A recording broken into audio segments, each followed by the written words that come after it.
Takže čau lidi, jmenuje Patrik a dneska jsme se dostali, i když jsme ve hře, do lobíčka a tutoriál možná udělat Tondo, a to je jedno.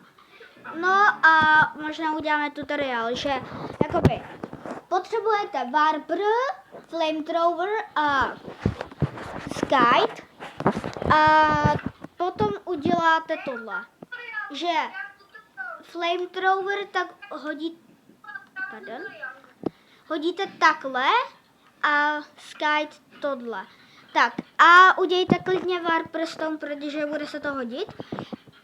Pěkně, protože to budete potřebovat. A hlavně tak ten Warper, protože ten tak nabíříte tam jakoby, jestli jste se nespavili na ten obří blok, nebo nevím kde, jo tady. A potom tak si vezměte Warper a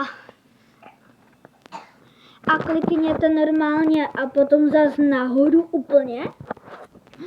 Potom vás to tam hodí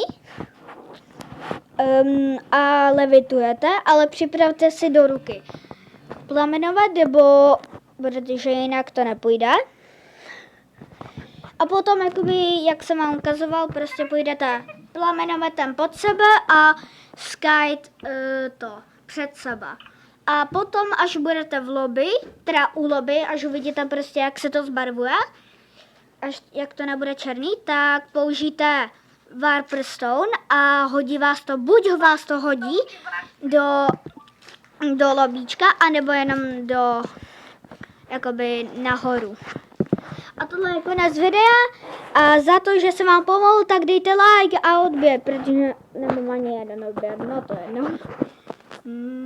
Tak, s pozdravením, Patrik, čau!